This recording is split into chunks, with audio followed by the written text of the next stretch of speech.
Hello to you la team, comment ça va? On se retrouve aujourd'hui comme promis pour une vidéo tuto sur le démontage des ailes d'une 911 après avoir bien galéré sur l'aile passager. Je vous partage mon expérience pour que vous n'ayez pas à galérer autant que moi. J'espère que la vidéo vous sera utile. Si c'est le cas, pensez à vous abonner et à activer la clochette de notification, ça fait plaisir. Un petit like, c'est la récompense. Cars to see, c'est parti. Tout d'abord, afin de s'assurer le bon démontage, vous aurez besoin des outils suivants. Une douille de 10, une douille de 13, une clé à cliquet, ou une clé à cliquet électrique comme celle-ci, une clé à laine de 5, un ou deux jeux de rallonge, ça peut toujours servir.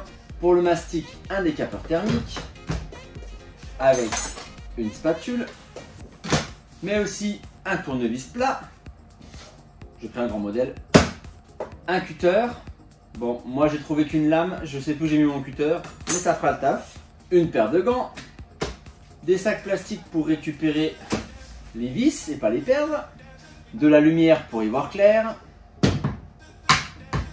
On sait qu'il va falloir donc démonter la roue pour accéder donc aux vis pour qu'elle soit plus facile pour travailler, avoir plus d'espace.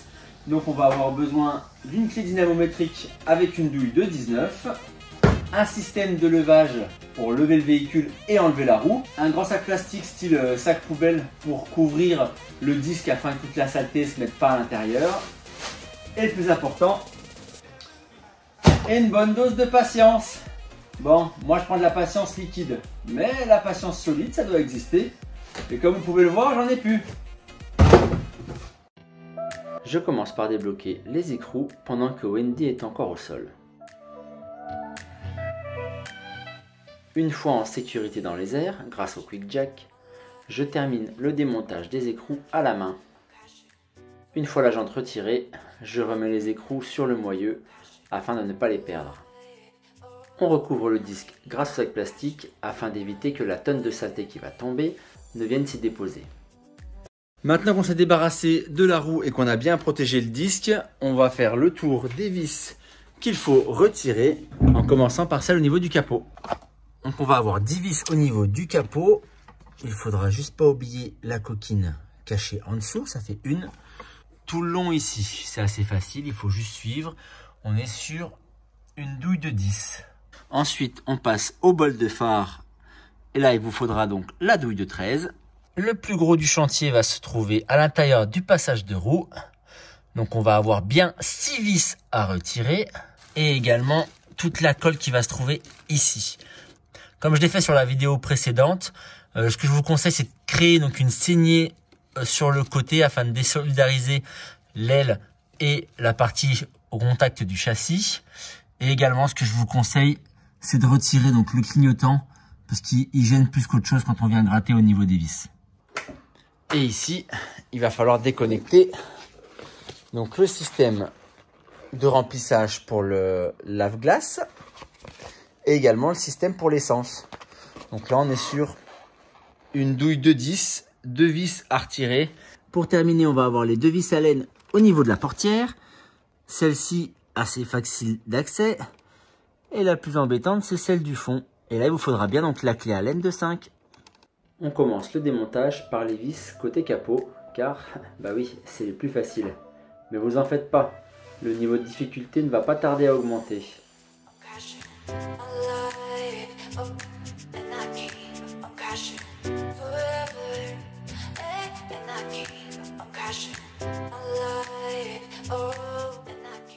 La vis au niveau du bol de phare, c'est juste une formalité. Allez, on élève un peu le niveau avec les 2 vis à laine côté portière, même si la première passe super crème. Pour la deuxième, c'est pas la même chose. L'espace est très restreint, il est super difficile d'atteindre la vis. Il faut jouer d'ingéniosité, quelques rallonges et un coup d'amovible vous aideront bien à venir à bout de cette coquine.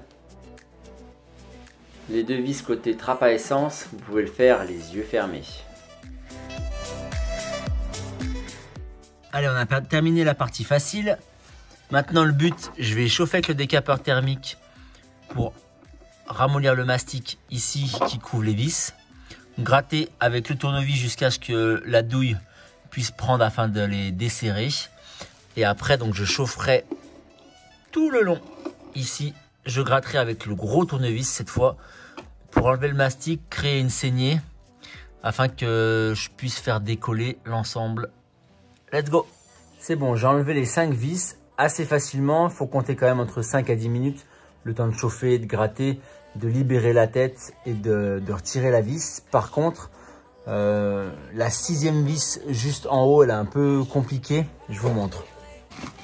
Afin d'enlever la dernière vis qui est cachée en haut, on libère le caoutchouc ici au niveau du réservoir, ce qui va nous laisser un peu plus de marge pour à la fois gratter et à la fois dévisser la dernière. Toutes les vis sont maintenant enlevées.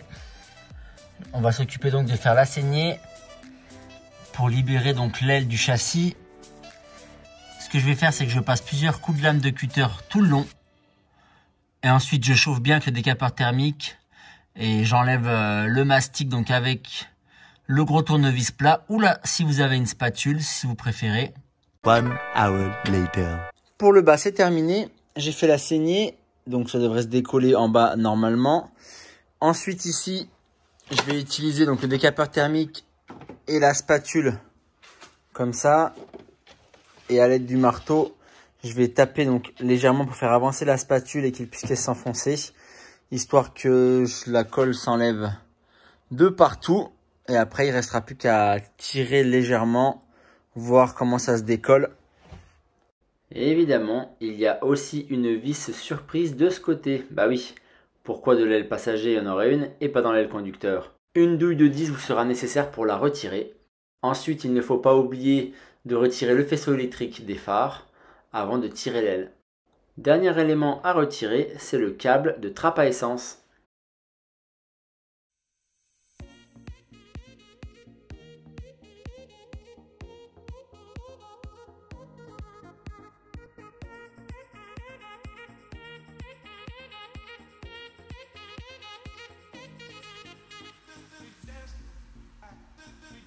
Et voilà, vous savez maintenant comment démonter une aile de Porsche 911. Je dois juste vous apporter quelques précisions. Ça m'a pris environ 4 heures pour enlever l'aile. Bon, après, je suis tout seul. Je ne sais pas si c'est bien, pas bien.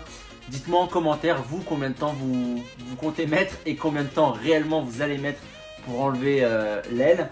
Il y a un truc hyper important que malheureusement, je n'ai pas pu filmer.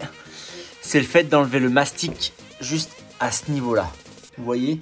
Là, on voit que j'ai gratté tout le long. Pareil, un coup de décapeur thermique et tournevis plat, ça fonctionne très bien. Je me suis aidé d'un marteau pour faire avancer le tournevis. Et puis après, ça a permis de libérer un petit peu au début de l'aile, ce qui vous permettra de faire un levier. C'est là-dessus que se termine la vidéo d'aujourd'hui. Merci beaucoup de l'avoir regardée et j'espère surtout qu'elle vous sera vraiment utile afin que vous n'ayez pas à galérer autant que moi j'ai galéré pour l'aile passager. Je vous retrouve très vite dans le dernier épisode de l'année consacré au backdating de Wendy et il ne manquera pas de surprise, alors ne ratez rien. Pour ça, n'oubliez pas de vous abonner, liker, partager et moi je vous retrouve dans le prochain épisode. À plus, ciao, bye bye.